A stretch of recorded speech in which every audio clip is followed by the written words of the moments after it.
Price the Lord. ദൈവനാമത്തിൻ്റെ മഹത്വം ഉണ്ടാകട്ടെ. പ്രിയപ്പെട്ടവർക്കെല്ലാം ഞാൻ എൻ്റെ സ്നേഹവന്ദനങ്ങൾ അറിയിക്കുന്നു.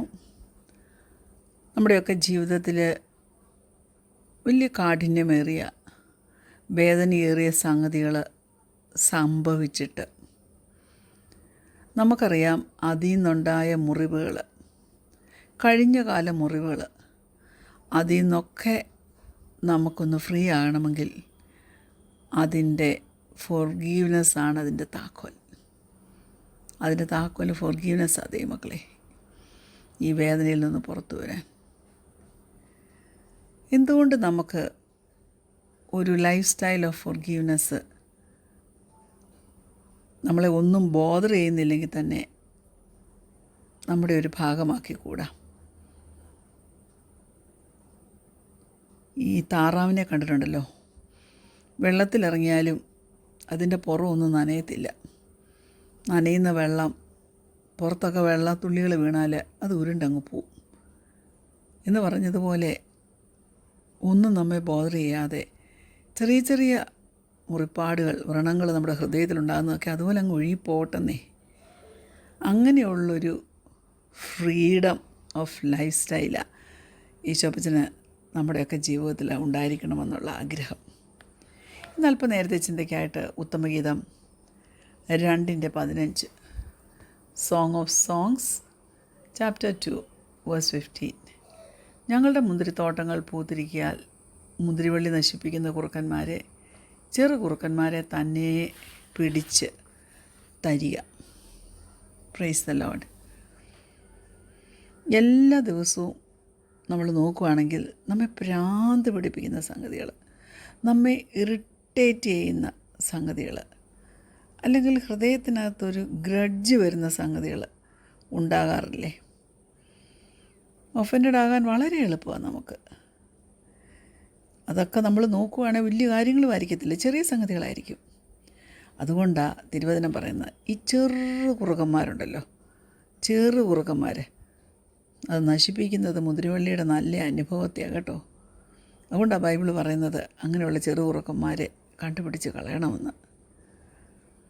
കുറ്റപ്പെടുത്തുവാനായിട്ട് നിൽക്കുന്ന ഒരു ലോകത്തിലാണ് നമ്മളായിരിക്കുന്നത്. അങ്ങനെ ഒരു സൊസൈറ്റിയാണ് നമുക്ക് ചുറ്റുമുള്ളത്. പെട്ടെന്ന് നമ്മുടെ നേരെ ദേഷ്യപ്പെടുന്ന ഒരു സൊസൈറ്റിയാണ് നമ്മൾ കാണുന്നത്. എന്തെങ്കിലും ഉണ്ടെങ്കിൽ നമ്മൾ നിമിത്തമാണെന്ന് പറയാൻ നിൽക്കുന്നവർ നമ്മുടെ ചുറ്റുമുണ്ട്. പക്ഷേ നമ്മളത് കാര്യമാക്കരുത് കേട്ടോ. അതിൻ്റെ വിപരീതമായിട്ടുള്ളൊരു വഴിയാണ് ദൈവം നമ്മുടെ ഇന്ന് ആഗ്രഹിക്കുന്നത്. Praise God. ചിലതൊക്കെ സംഭവിക്കുന്നത് ഇൻറ്റൻഷനലി ആയിരിക്കും, ചിലത് അൺഇൻറ്റൻഷനലി ആയിരിക്കും സംഭവിക്കുന്നത്, ചിലത് മൈനർ കാര്യമായിരിക്കും, എന്നാൽ ചിലത് നമ്മുടെ ഹൃദയത്തിനകത്ത് മുള്ളുപോലെ കുത്തിക്കയറുന്ന കാര്യങ്ങളായിരിക്കും. എന്നാണെങ്കിലും പെട്ടെന്ന് വളരെ ഈസിലി നമ്മളങ്ങ് ഫോർഗീവ് ചെയ്തേക്കണം. അല്ലാതെ നമ്മെ നോവിപ്പിച്ച കാര്യങ്ങളും ഒക്കെ നോട്ടീസ് ചെയ്യുവാനായിട്ട് നാം നമ്മുടെ മനസ്സിനെ വിട്ടുകൊടുക്കരുത്. 1 കൊരിന്ത്യർ 13 അധ്യായം അതിൻ്റെ 5 വാക്യം ഇങ്ങനെ പറയുന്നു. 1 Corinthians chapter 13 verse 5. സ്നേഹം നിഗളിക്കുന്നില്ല, ചീർക്കുന്നില്ല, അയോഗ്യമായി നടക്കുന്നില്ല, സ്വാർത്ഥം അന്വേഷിക്കുന്നില്ല, ദേഷ്യപ്പെടുന്നില്ല, ദോഷം കണക്കിടുന്നില്ല. കേട്ടില്ലേ ദൈവപൈതലേ? Praise God. ബൈബിള് സ്നേഹത്തെക്കുറിച്ച് ഒത്തിരി കാര്യങ്ങൾ പറയുന്നുണ്ട്. ഒരിക്കലും പ്രൊവോക്ഡ് ആകരുത്, ഈവിളായിട്ടുള്ളതൊന്നും ചിന്തിക്കരുത്, റൂഡായിട്ട് ബിഹേവ് ചെയ്യരുത്. നമുക്ക് തോന്നും, ഇതൊക്കെ സാധ്യമാണോ? ഹല്ലേലൂയ. ആംപ്ലിഫൈഡ് ബൈബിളിൽ പറയുന്നത്, it takes no account of the evil done to it. അതായത് it pays no attention to a suffered wrong. സാധ്യമാണോ? സാധ്യമാവും. ഒന്ന് ഇമാജിൻ ചെയ്തേ, നിന്നെ ഇറിറ്റേറ്റ് ചെയ്യത്തക്കവണ്ണം, നിന്നെ ഭ്രാന്ത് പിടിപ്പിക്കത്തക്കവണ്ണം ആരെങ്കിലും എന്തെങ്കിലും നിന്നോട് ചെയ്തു എന്നിരിക്കട്ടെ, നീ അത് ശ്രദ്ധിക്കാതെ അങ്ങ് വിട്ടാൽ, ഒരു അറ്റൻഷനും അതിന് കൊടുക്കാതിരുന്നാൽ എത്ര നല്ല കാര്യമാണ്.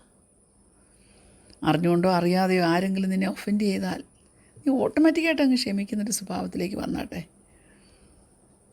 എപ്പോഴാണെന്നറിയാമോ ഈ ഒഫൻസിന് നമ്മുടെ ഹൃദയത്തിൽ കയറി ഒന്ന് കുത്തി നമ്മെ നോവിപ്പിച്ച് പിന്നെ നമ്മുടെ മനസ്സിനകത്ത് അതിനെ ഒന്ന് സ്റ്റക്കാകുന്നത് വരെ പിശാച് നോക്കും. പക്ഷേ അതിന് ചാൻസ് കൊടുക്കരുത് കേട്ടോ. Praise God. നമുക്കിങ്ങനെ ഒരു സ്വാതന്ത്ര്യത്തിൻ്റെ ജീവിതം തരാനായിട്ട് ബൈബിള് നമുക്കൊരു ടൂള് തരുന്നുണ്ട്. അതെന്താണെന്നറിയാമോ? ഞാൻ വിശ്വസിക്കുന്നു ദൈവത്തിൻ്റെ സ്നേഹം നമ്മിൽ വസിച്ചെങ്കിൽ മാത്രമേ നമുക്കതിന് കഴിയത്തുള്ളൂ എന്ന്. റോമാലേഖനം 5-ാം അധ്യായം 5-ാം വാക്യം ഇങ്ങനെ പറയുന്നു: പ്രത്യാശയ്ക്കോ ഭംഗം വരുന്നില്ല, ദൈവത്തിൻ്റെ സ്നേഹം നമുക്ക് നൽകപ്പെട്ട പരിശുദ്ധാത്മാവിനാൽ നമ്മുടെ ഹൃദയങ്ങളിൽ പകർന്നിരിക്കുന്നുവല്ലോ. സ്തോത്രം. ഇത് നാച്ചുറൽ ഹ്യൂമൻ ലവിനെ കുറിച്ചല്ല പറയുന്നത്. ഒരു ഉയി ഫീലിങ്ങിനെ കുറിച്ചൊന്നുമല്ല പറയുന്നത്. പക്ഷേ ദൈവത്തിൻ്റെ സ്നേഹം പോലെയുള്ള ആ super natural God kind of love, അതിനെക്കുറിച്ചാണ് പറയുന്നത്. അത് ഓൾറെഡി ദൈവമക്കളെ, സഹോദരിമാരെ, സഹോദരന്മാരെ, നമ്മുടെ ഹൃദയത്തിനകത്തില്ലേ? അതായത് ഓരോ ദിവസവും നമ്മൾ തിരഞ്ഞെടുക്കണം അതിന് ഒന്ന് കീഴ്പ്പെടുത്തി കൊടുക്കാൻ. ഇങ്ങനെയുള്ളൊരു സ്നേഹത്തിൽ നാം നടക്കണമെങ്കിൽ നമ്മൾ ക്ഷമിക്കുന്നൊരു സ്വഭാവമുള്ളവരായി തീർന്നാൽ മാത്രമേ പറ്റത്തുള്ളൂ. ചെറിയ കാര്യമാണെങ്കിലും വലിയ കാര്യമാണെങ്കിലും. അങ്ങനെയാണെങ്കിൽ കുടുംബജീവിതമൊക്കെ എത്ര സന്തോഷമാണ് അല്ലേ? The better we get at forgiving the little irritations and unfairness of life on a day-to-day basis, the easier it is for us to forgive truly painful events in our lives. എത്ര വേദനാജനകമായിട്ടുള്ളത് വന്നാലും കൊച്ചു കൊച്ചു കാര്യങ്ങൾ ക്ഷമിച്ച് തുടങ്ങുക. വലിയ വിഷയങ്ങൾ വന്നാലും ക്ഷമിപ്പാനുള്ള കൃപ സ്വർഗത്തിലെ ദൈവം തരും, ഉറപ്പ്. ഹല്ലേലൂയ. എന്നാൽ നമുക്ക് ഇച്ചിരി നല്ലതാക്കിയ കാര്യങ്ങളെ ഒന്ന് കാണാൻ എങ്ങനെ പറ്റും? നമ്മൾ പ്രാക്ടീസ് ചെയ്തെങ്കിലേ പറ്റത്തുള്ളൂ. Praise God. ഒരു പിയാനോ പ്ലേ ചെയ്യണമെങ്കിൽ നമുക്ക് പ്രാക്ടീസ് വേണം. ഒരു പ്രസംഗം കൊടുക്കണമല്ലോ, അതിലും കൂടുതൽ നമ്മൾ പ്രാക്ടീസ് വേണം അല്ലേ? ഏത് കളികൾ, സ്പോർട്സിലെ ഏത് കളികൾ നമ്മൾ കളിച്ച് വിജയിക്കണമോ നമുക്ക് പ്രാക്ടീസ് ആവശ്യമാണ്. ഞാൻ പറയും, കാപ്പി ഇടാൻ അറിയാത്തൊരു വ്യക്തി എങ്ങനെ കാപ്പി ഇടാൻ പഠിക്കും? കാപ്പി ഇട്ട് പഠിക്കും അല്ലേ? തയ്ക്കാൻ അറിയാൻ മേലാത്തൊരു വ്യക്തി എങ്ങനെ തയ്ക്കും? തയ്ച്ച് പഠിക്കും അല്ലേ? അത് തന്നെ അതേ മക്കളെ ഫോർഗീവ്നെസ് എന്ന് പറഞ്ഞാലും. The more we practice the better we get at it. If we practice forgiving the small things, the little daily irritations, then I'm pretty sure we will be better able to forgive when big hurts come along. Hallelujah. ഇന്ന് പകൽക്കാലം ഒന്ന് സമർപ്പിച്ചു കൊടുത്തേ. ദൈവത്തിൻ്റെ പരിശുദ്ധാത്മാവ് നമ്മെ സ്നേഹിക്കുന്നതുകൊണ്ടാണ് ഈ ഒരു ടോപ്പിക്ക് ഈ വിധത്തിൽ ഇന്ന് രാവിലെ കാലം നമ്മോട് സംസാരിക്കുന്നത്. നമുക്ക് ഒരു സ്ക്രാച്ച് പോലും നമ്മുടെ മേത്ത് പറ്റാതെ എത്ര പ്രതിയോഗി നമ്മെ മുഷിപ്പിച്ചാലും അതിൻ്റെ നടുവിൽ കൂടെ നടന്നങ്ങ് നീങ്ങാൻ നമുക്ക് പറ്റും. സ്വാതന്ത്ര്യത്തിൽ നമുക്ക് ജീവിക്കാൻ പറ്റുമെന്നേ. അനുഗ്രഹത്തിൻ്റെ പൈപ്പുണ്ടല്ലോ, ഏത് നേരവും സ്വർഗത്തിൽ നിന്ന് നമ്മുടെ മേൽ സ്വർഗത്തിലെ ദൈവം ഒഴുക്കി തരട്ടെ. നാം അങ്ങനെ ജീവിക്കാനാണ് സ്വർഗത്തിലെ ദൈവം ആഗ്രഹിക്കുന്നത്. അവൻ അങ്ങനെ ജീവിക്കാൻ തക്കവണ്ണം നമ്മെ എംപവർ ചെയ്യുകയും ചെയ്യും. ദൈവത്തിൻ്റെ ആഗ്രഹത്തിന് നമുക്ക് കീഴ്പ്പെട്ട് കൊടുക്കാമേ. തീർച്ചയായിട്ടും ദൈവനാമത്തിൻ്റെ മഹത്വം കരയറ്റുന്നവരായി ജീവിപ്പാൻ്റെ കോണം ദൈവം തീർച്ചയായിട്ടും നമ്മെ സഹായിക്കും.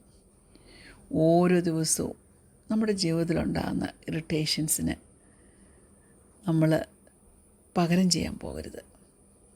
എന്നാൽ ക്ഷമിക്കുവാനായിട്ട് ഒന്ന് സ്റ്റാർട്ട് ചെയ്ത് നോക്ക്. സ്വർഗത്തിലെ ദൈവന് നമ്മെ എല്ലാവരെയും, എന്നെയും നിങ്ങളെയും ഇൻസ്റ്റൻ്റായിട്ടൊന്ന് ഫോർഗീവ് ചെയ്യുന്നത് എങ്ങനെയാണെന്ന് ഒന്ന് പഠിപ്പിക്കട്ടെ.